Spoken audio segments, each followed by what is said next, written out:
तो दोस्तों mutual fund में इन्वेस्ट करने के लिए सबसे पहले मैंने यहाँ पे ग्रो एप्लीकेशन इंस्टॉल कर ली है। मैं ग्रो एप्लीकेशन के थ्रू ही म्यूचुअल फंड में इन्वेस्ट करूंगा। तो यहाँ पर आपको म्यूचुअल फंड पर क्लिक कर लेना है। जैसे ही आपकी ग्रो एप्लीकेशन ओपन होगी आपके सामने ऐसा इंटरफेस आ जाएगा और ऊपर पॉपुलर म्यूचुअल फंड्स आ जाएंगे। यहाँ पर 4 पॉपुलर फंड्स हैं। उसके बाद यहाँ पे ऑल म्यूचुअल फंड्स भी हैं, आप बहुत सारे म्यूचुअल फंड के नाम देख सकते हैं। फिर यहाँ कलेक्शंस है जैसे कि हाई रिटर्न वाले म्यूचुअल फंड का। उसके बाद SIP विद 100, यानी कि महीने के 100 रुपये से केवल हम म्यूचुअल फंड स्टार्ट कर सकते हैं। SIP मतलब सिस्टमेटिक इन्वेस्टमेंट प्लान। उसके बाद टैक्स सेविंग वाले म्यूचुअल फंड है जिनमें हम इन्वेस्ट करके अपने टैक्स को सेव कर सकते हैं। लार्ज कैप वाले हैं यानी कि लार्ज कंपनीज में। मिड कैप वाले यानी कि ऐसे म्यूचुअल फंड जिसमें मिड कंपनी यानी कि मीडियम कंपनीज में पैसा लगा है। और स्मॉल कैप वाले यानी कि स्मॉल कंपनीज में। अब यहाँ पे ऑल म्यूचुअल फंड में हम देख लेंगे कई सारे म्यूचुअल फंड्स आ जाते हैं जिनमें रिटर्न लिखी हुई है कि पिछले 3 सालों में इन्होंने कितना रिटर्न दिया। जैसे कि ICICI प्रूडेंशियल टेक्नोलॉजी वाले ने 31% दिया है। इसी तरीके से बाकी सारे म्यूचुअल फंड के नाम लिखे हैं और इन्होंने 3 सालों में कितना कितना रिटर्न दिया है ये लिखा है। यहाँ पर axis small cap mutual fund है। इसी तरीके से हर एक बैंक का भी म्यूचुअल फंड होता है और अलग अलग फाइनेंशियल इंस्टीट्यूशन का भी म्यूचुअल फंड्स होता है।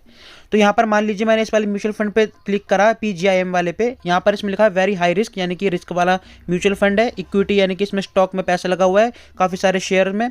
उसके बाद 35% का इसने रिटर्न दिया है 3 सालों में और एक दिन में इसने -0.02 रिटर्न दिया है। ये एक दिन का है, बाकी पिछले 3 सालों का 35% है।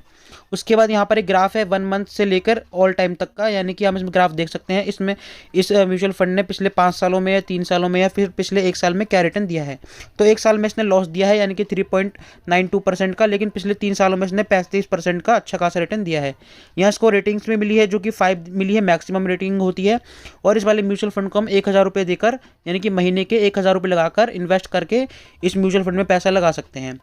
यहाँ ये रिटर्न कैलकुलेटर है जिसमें हम देख सकते हैं कि अगर हम 1 टाइम पैसा लगाएं तो हमारा म्यूचुअल फंड का पैसा कितना हो जाएगा और अगर हम मंथली लगाएं तो कितना हो जाएगा। अब यहाँ पर मान लीजिए कैलकुलेटर है, इसमें मैं यहाँ 2000 रुपये कर लेता हूँ। यानी कि अगर मैं मंथली 2000 रुपये लगाता तो मेरे पिछले 1 साल में 24,000 रुपये लग गए और 24,000 के मेरे को 24,527 रुपये हो गए 1 साल में 2.19% के रिटर्न के हिसाब से। और अगर बात करें 3 साल में तो 3 साल में मेरे 72,000 लग जाते और मेरे हो जाते 1,08,000। और 5 सालों में देखें तो 5 सालों में मेरे लग जाते 1,20,000 रुपये और मेरे को 2,30,000 रुपये रिटर्न मिल जाती अगर मैं 2,000 रुपये महीने के लगाता तो। ये एस्टिमेटेड रिटर्न है जितनी अभी तक इस म्यूचुअल फंड ने परफॉर्म करा है उस हिसाब से, ठीक है। और ये भी कोई ज़रूरी नहीं है कि आपको भी इसी म्यूचुअल फंड में पैसा लगाना है, आप और किसी म्यूचुअल फंड में पैसा लगा सकते हैं। उसके बाद यहाँ पर ये मेरी 1 टाइम रिटर्न दिखा रहा है कि अगर मैं 1,00,000 रुपये लगाता 5 साल पहले तो मेरी आज रिटर्न हो गए होते ये 2,21,000 रुपये मेरे हो गए होते। और अगर 3 साल पहले लेता तो 2,40,000 हो गए होते। उसके बाद यहाँ नीचे दी गई है होल्डिंग्स यानी कि इस वाले म्यूचुअल फंड में कौन कौन सी कंपनियों में पैसा लगाया हुआ है। तो यहाँ पे टॉप 10 होल्डिंग्स दी गई है, यानी कि टॉप की 10 कंपनी जिसमें सबसे ज़्यादा पैसा लगा है इस वाले म्यूचुअल फंड का। तो यहाँ पर HDFC बैंक है, क्यूमिंस है, ICICI बैंक है, कजारिया है, बाटा है, डालमिया है, कैनेरा है। इस तरीके से इन कंपनीज में आपका पैसा लगा हुआ है, क्योंकि आप डायरेक्ट इन कंपनीज में नहीं लगा सकते, इसलिए आप म्यूचुअल फंड के थ्रू इनमें लगा सकते हो। उसके बाद यह रिटर्न्स है, 1 साल में कितनी रिटर्न मिली है, 3 साल में कितनी रिटर्न मिली है, 5 साल में और बाकी के ऑल टाइम में कितनी रिटर्न मिली है।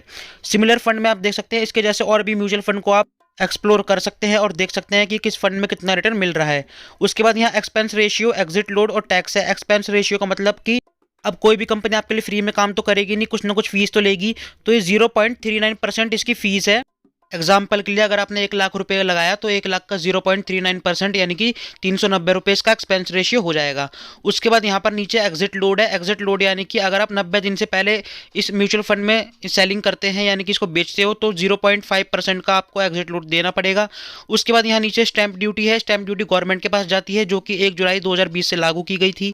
फिर टैक्स इम्प्लीकेशन है। यहाँ पर आप टैक्स की इन्फॉर्मेशन देख सकते हैं कि आपको कितना टैक्स देना पड़ेगा अगर आप 1 साल से पहले इस फंड को रिडीम करते हैं और अगर आप 1 साल के बाद रिडीम करते हैं तो आपको कितना टैक्स देना पड़ेगा। फिर उसके बाद नीचे यहाँ पे इन्फॉर्मेशन दी गई है फंड मैनेजमेंट की, यानी कि कौन कौन फंड मैनेजर हैं जो कि आपका पैसा शेयर मार्केट में लगा रहे हैं इस म्यूचुअल फंड के थ्रू। तो यहाँ पर 3 जनों के नाम दिए गए हैं। यही वो लोग हैं जिनके ऊपर डिपेंड करता है कि आपकी जो म्यूचुअल फंड है उसकी ग्रोथ होगी या फिर डाउनफॉल होगा। फिर अगर हम थोड़ा नीचे आते हैं तो हमें प्रोज एंड कॉन्स देखने को मिल जाते हैं, यानी कि अगर हम इस म्यूचुअल फंड में पैसे लगाते हैं तो उसको लगाने के क्या क्या फ़ायदे हैं और क्या क्या नुकसान है।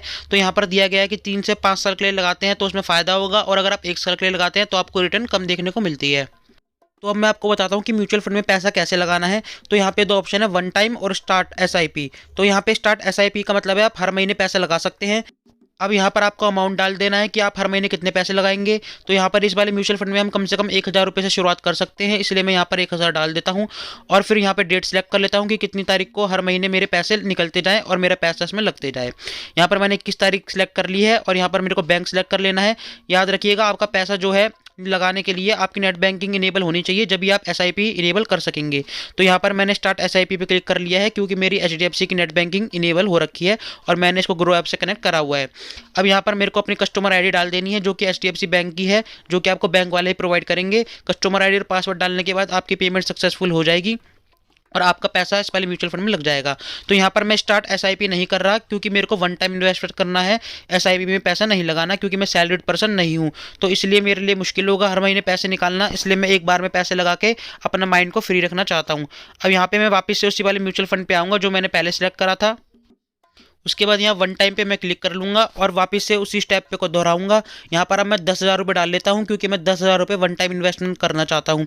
अब यहाँ पे वापस से मेरे को पैसे डाल के इन्वेस्ट पे क्लिक कर लेना है और यहाँ पर मेरा ऑटोमेटिकली नेट बैंकिंग सिलेक्ट हो रखी है HDFC बैंक की। अब यहाँ पर मैं इन्वेस्ट पे क्लिक कर लेता हूँ। इसके बाद यहाँ पे प्रोसेसिंग हो रही है पेमेंट 10,000 रुपये की। इसी तरीके से आपको भी पेमेंट कर लेनी है और आपका ऑर्डर सक्सेसफुल हो जाएगा। तो यहाँ पर मेरे 10,000 रुपये इस वाले म्यूचुअल फंड में प्रोसेस हो चुके हैं। अब यहाँ पर आपको डैशबोर्ड पे क्लिक करना है और यहाँ ऑर्डर इन प्रोग्रेस दिखा देगा कि आपने इस वाले म्यूचुअल फंड में 10,000 रुपये लगाए थे, उसका ऑर्डर अभी प्रोग्रेस में है। तो यहाँ पर ये PGIM India mid cap opportunities fund का नाम आ गया और ऑर्डर स्टेटस आ गया कि 14 जनवरी को इतने बज के इतने मिनट पर मैंने यहाँ पे पैसे लगाया है। अब इसी जगह पर जब मेरा ऑर्डर कंप्लीट हो जाएगा तो मेरे को दिखा देगा कि मेरी इन्वेस्टेड वैल्यू क्या है और मेरी करंट वैल्यू क्या चल रही है। जैसे कि स्टॉक में दिखाता है कि आपने कितने रुपए लगाए थे और अभी उसकी वैल्यू कितनी हो गई है। जैसे कि अगर 500 रुपये लगाए थे और उसकी वैल्यू अगर 601 रुपये हो गई है तो यहाँ पर दिखा देगा कि आपने म्यूचुअल फंड में इन्वेस्टेड वैल्यू में दिखा देगा 10,000 रुपये, यानी कि 10,000 आपने इन्वेस्ट करे थे, और करंट वैल्यू में दिखा देगा कि अभी उस म्यूचुअल फंड की वैल्यू क्या रखी है। और उसके बाद आपको सेल का ऑप्शन भी मिल जाएगा। जैसे आप इस म्यूचुअल फंड पर क्लिक करेंगे आप इसको सेल भी कर सकते हो। इसी तरीके से आप स्टॉक कर सकते हो, स्टॉक खरीद भी सकते हो, स्टॉक बेच भी सकते हो। इसके ऊपर मैंने एक वीडियो बनाई भी हुई है जिसको आप ऊपर आई बटन पे क्लिक करके भी देख सकते हो। तो दोस्तों उम्मीद है आपको सब समझ आ गया होगा। अगर वीडियो अच्छी लगी हो तो लाइक ज़रूर कर देना और कमेंट में कोई डाउट है तो पूछ सकते हैं। मिलेंगे अगली वीडियो में, तब तक के लिए गुड बाय।